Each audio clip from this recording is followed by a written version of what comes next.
Hi there folks, today we're looking at trapezoids and kites, and these are just a couple more of our special quadrilaterals that we've been dealing with. So a trapezoid is just a quadrilateral with exactly one pair of parallel sides, and it's really important, that word exactly one pair. It means I can only have one pair, no more than that. Alright, so when I look at a trapezoid, I see a set of parallel lines. The other sides cannot be parallel to one another. If those were also parallel, I'd be dealing with a parallelogram, and it would no longer be a trapezoid, okay? So when I'm looking at this thing, notice I have that these sides are parallel to one another, and the sides that are parallel to one another we call the bases of this thing. So we have two bases when we're dealing with a trapezoid. So the two sides that are parallel, we call those the bases. The sides then that are not parallel, we call the legs. And so this is similar in terms of the terminology that we've used when we were dealing with triangles. Well, the triangle only had one base, and but I still had two legs. Now I have two bases and two legs. All right. Along with that, we'll talk about the base angles of this thing. Really, we have two sets of base angles. So like these guys would be a set of base angles because they share a base. And then separately, these guys would be a set of base angles because they also share a base. Alright, so when we start talking about the legs of this thing, those are the non-parallel sides. The bases are the parallel sides. Then we talk about the base angles. They're the angles that share a base. Alright, and so when we look at this, we've got a couple theorems here. And these first two theorems deal with isosceles trapezoids. And when you think about the word isosceles, when you think about a triangle, an isosceles triangle is when the legs are the same. And the same thing is true for a trapezoid. An isosceles trapezoid is when the legs are congruent. So if a quadrilateral is an isosceles trapezoid, then each pair of base angles is congruent. And again, we have two sets of base angles, so we're going to have two separate sets of congruent angles if we're dealing with an isosceles trapezoid. Alright, so the two angles that share a base are congruent, and that's true for the other base as well. The next one we have also deals with isosceles trapezoids. So again, these do not deal with all trapezoids, just isosceles trapezoids for these ones. If a quadrilateral is an isosceles trapezoid, then the diagonals are congruent. So when I draw those diagonals, those are congruent. And really, we're not going to go through the proof of these, but it's really easy if we talk about an isosceles trapezoid. If we know that these guys are congruent, we know that those are parallel, we can start dropping perpendiculars here. And once we drop that perpendicular and we have these right angles here, what we end up establishing is we can easily prove that this guy in here is a rectangle, which then allows us to prove that these two triangles are the same, these little triangles on the end, and then we can easily prove that the base angles are the same. Very similar to that, when we do an isosceles trapezoid again for this one. Oh, that is that's terribly drawn. Let me try that again. That's not much better, but I don't feel like redrawing it.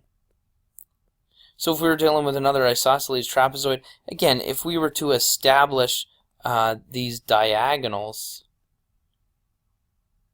it becomes very easy to prove that these triangles are congruent. And once we have the triangles congruent, we can start to talk about the diagonals being congruent. Alright, and it's really easy to do that once we establish the previous theorem and we have those base angles being congruent. It's easy to prove that those two triangles are congruent, and we can go from there. So we're not going to go through the proofs, but that's a quick explanation of where they come from. For example, if I look at something like this guy, it asks me to find the value of x, and then we're actually going to find some of the measurements of some of these angles as well. So when I look at this thing, the first thing I notice is that this is a trapezoid because I have one pair of parallel lines here, which means that I have a trapezoid. That's the definition of the trapezoid. And then it's an isosceles trapezoid because I've got these congruent legs. So now I know it's isosceles. So if it's an isosceles trapezoid, I know that these base angles, this guy and this guy, have to be congruent. So I'm just going to take those off to the side and set them equal to one another. So I've got the x squared minus 8 equals the 7x. And then from there I would just subtract the 7x from each side. And now I'm solving a quadratic, so I build a bridge. Again, when you do this, you build a bridge. That means you multiply first and last. Two numbers that multiply to a -8 but add to a -7, or a -8 and a +1. So then this is going to factor into an x minus 8 and an x plus 1. And now all I do is set each of those factors equal to 0. If I do the x minus 8 equals 0, I'd find out that x equals 8. If I did the x plus 1 equals 0, I'd find out that x equals a -1. And again, we should always be a little bit wary of negative answers here. I can have a negative x value, but I can't have a negative angle measurement. And you should notice right away that when I go to plug this thing in right here, it's going to give me a -7. Well, that doesn't work, so I can just toss that answer. So that one's no good. So the only answer I get here for x is the 8. And again, I can check that by plugging it back in. And really, we need to plug that back in for the next part of this thing. So right here, if I plug that guy in, it gives me a 56 degrees right here. If I plug it into the next one, 8 squared is 64, minus 8 is also a 56, so I get 56 degrees. What just happened there? Something went a little funny. I'm going to try that again.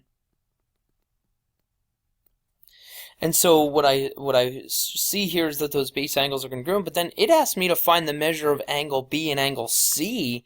So this guy right here and this guy right here. And hopefully it's obvious where we're going to come up with those. Keep in mind again that these are parallel lines. And if I know that these two lines are parallel, that means this leg is a transversal. So when you compare angle A and angle B, you should notice right away that those are same side interior angles, which means they are supplementary angles. So that means that this angle A and angle B have to add up to 180, which means the measure of angle B has to be a 124 degrees. And since we know that B and C are base angles of an isosceles trapezoid, those are congruent as well. So this is 124. This guy's also 124. And again, that's just because looking at this thing, I see parallel lines. I have same side interior angles. They're going to be supplementary. Okay?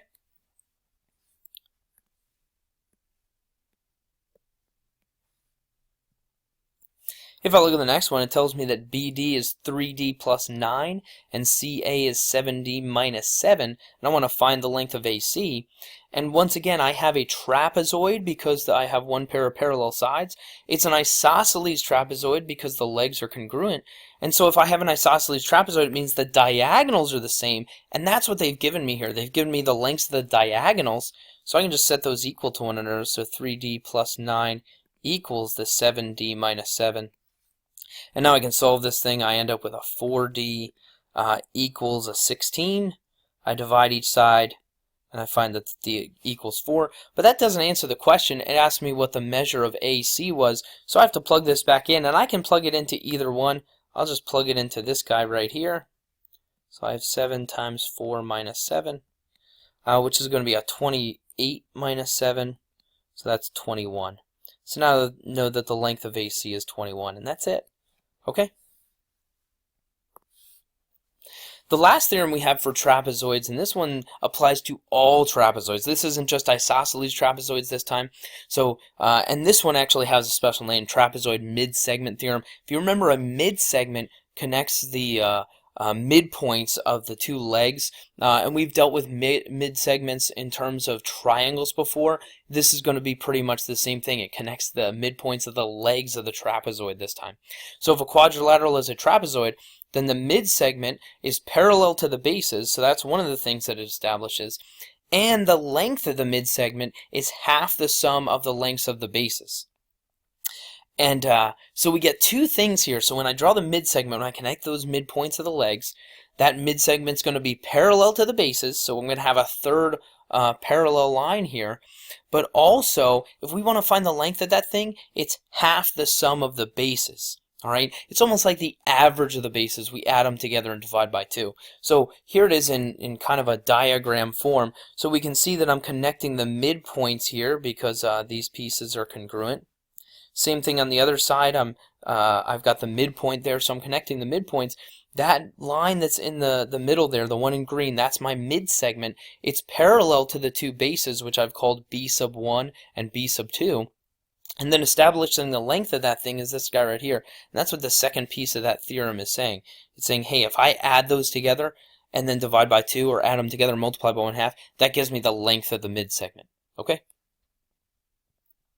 For example, here it asks me to find the value of x and then find the measure of angle 1. So we're going to use the fact that we have parallel lines here to find the angle measurement. We're going to use that 1/2 b sub 1 plus b sub 2 to find the value of x this time.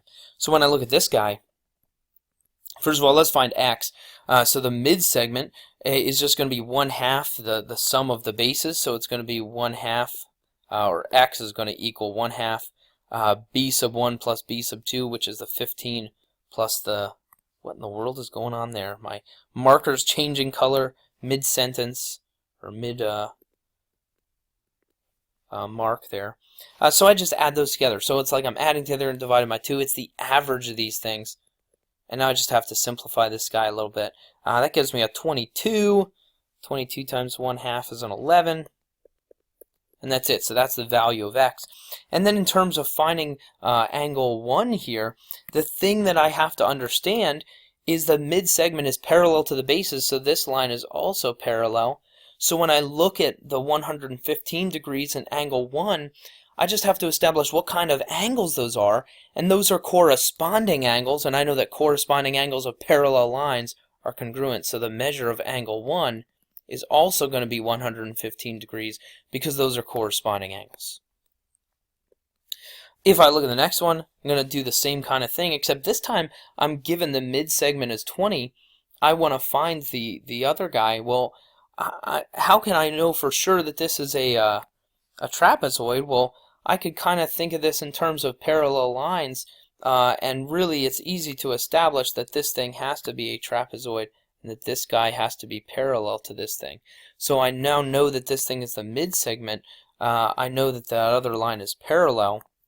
So I go from here and I just say, okay, well, the midsegment, which is 20, equals 1/2 the sum of the bases, which this time is 28 plus x. And now I just have to work backwards and solve for x. So the first thing I would do is probably multiply each side by 2 to get rid of that fraction. So over here I end up with a 40. Over here I can do this in any order I want. The 1/2 and the 2 are going to cancel. And then from here I just have to subtract the 28. And when I subtract that 28, I end up with x equals 12. So now I've got that guy. I've got 12 here for x. And then from there, I want to establish the measurement of that angle. Well, since I know all these lines are parallel, these guys would be corresponding. So this would also be a 135 degree. And then from there, once again, my marker is it's going crazy on me. From there, when I look at this thing, because those lines are parallel, those are same-side interior angles, they have to be supplementary, which means then the measure of angle 1, if one of those angles is 135, the other one has to be a 45 in order to give me 180. So again, these are same-side interior angles. Those guys have to be supplementary. Okay. Circle some of my answers, or put a box around some of my answers here. There we go. And then looking at something like this guy, same kind of thing. I want to find the value of x. This time I didn't ask about any angles. We're just finding the value of x. But we set it up the same way. The midsegment, which in this case is x plus 2, equals 1/2 the sum of the bases. And this time the bases are a 4x minus 10 plus an 8. And now I'm just going to simplify. That's going to be an x plus 2 equals. This guy over here, I'm going to simplify what's inside the parentheses first. That's a 4x minus 2. And then from here, there's a couple different ways you can do this. I'm going to go ahead and distribute the 1/2. So I distribute the 1/2. That gives me a 2x minus 1. And now I can finish solving this thing. I would subtract the x from each side, which gives me x. I would then add the 1 to the other side, which gives me a 3. So I find out that x equals 3, and that's it. And I can easily plug that back in and check it to make sure that that midsegment is 1/2 the bases added together. So that's our special properties for trapezoids. Next we're going to look at kites. And a kite really looks like a kite when it's all said and done. Well, imagine that. We call it a kite and it looks like a kite. That's amazing. But anyway, the kite is defined this way. It's a quadrilateral with two pairs of consecutive sides that are congruent, but no opposite sides that are congruent. Okay, so if the consecutive sides were congruent and opposite sides were congruent, I wouldn't have a kite anymore. I'd have a rhombus. All right, I'd be back to a rhombus at that point. So we have to put that restriction in there of saying no opposite sides can be congruent. So the consecutive sides are congruent, but opposite sides are not congruent. And so this is what a kite looks like. And notice here I've got consecutive sides, two sides that are one right next to each other that are congruent. Here's another pair of consecutive sides that are congruent. But notice the opposite sides, these guys that are opposite one another, are not the same. All right, and that's what establishes that this thing is a kite. All right, kites have a couple of special properties here.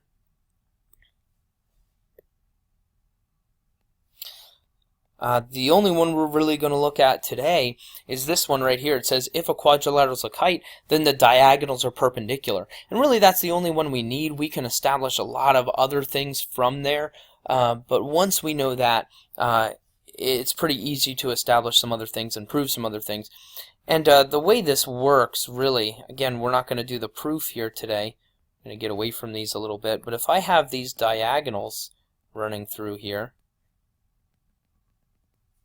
it's pretty easy to establish that these are perpendicular to one another when you look at these guys being congruent, because again, you could think of this as isosceles triangles, and we know that an isosceles triangle, if you bisect that thing, if you go perpendicular to the base, it bisects it. So one of these is going to be bisected, but really the easiest way to establish this is you know that when you have two congruent pieces, they're always going to be the same distance from the perpendicular, and so it becomes easy to establish that this line right here is perpendicular because these guys right here measure the distance to that thing. And so when you think about it, if you have two congruent pieces, if you were looking at these as the congruent pieces, they have to be the same distance from the perpendicular, and really these are measuring the distance. So there's a couple ways we could establish that. We could easily start looking at this thing in terms of establishing congruent triangles and things like that, but really it's not too bad of a proof if we wanted to go through it, and there's lots of different ways that we could come up with that proof. And this is similar to the property we had with the rhombus. Obviously it's not a rhombus, but it could be similar. We could prove it the same way we did the rhombus using those two isosceles triangles. So with this one it says find the measure of each angle, and this is the last example we're going to do. So we want to find the measure of each angle. Let's start with the measure of angle 1. So the measure of angle 1, that should be the obvious one. Since I have a kite and I have the diagonals drawn, the diagonals are perpendicular, which means these intersect at a right angle, which means angle 1 has to be 90 degrees. So angle 1 is 90 degrees. And that comes right directly from the theorem that we have. And then from here we can find angle 2 pretty easily because we have a triangle here, and we know that the three angles inside a triangle have to add up to 180.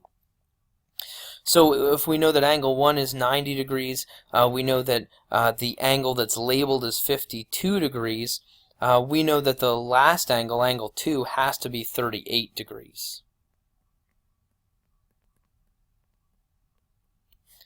And then from here, angle 3 is a little bit trickier, but again, if I were to redraw this thing, if I were to just redraw a piece of this thing, just this piece right here. Okay, so I'm redrawing that piece of the kite. So this was angle 2, this is angle 1's out here in the middle somewhere. But we know that these two pieces are congruent, which means this is an isosceles triangle.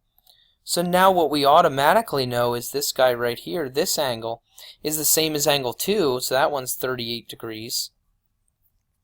And then from there, if we know that that's 38 degrees, if I bring that back up here, so let's say this guy right here is 38 degrees, Well, we know that this is a right angle, so I have two triangles that are obviously congruent in terms of the angle measurements and things like that. So from here I can establish that angle 3 is also a 52-degree angle, because once again, if I look at that triangle individually, or if I compare it to the other triangle and realize it's congruent, either way the angles have to add up to 180, so I could establish that that's 52. But hopefully I recognize that those two triangles are congruent based on some of the information that I have. We could do angle side angle, or angle side here is I guess the one that we have pretty readily available. Okay, so hopefully you start to see some of the other properties that we could easily come up with. Yeah, we know that those diagonals are perpendicular, but hopefully we can see how easy it is to establish congruent triangles and what that tells us about some of the angle measurements that we're going to find in here. Okay?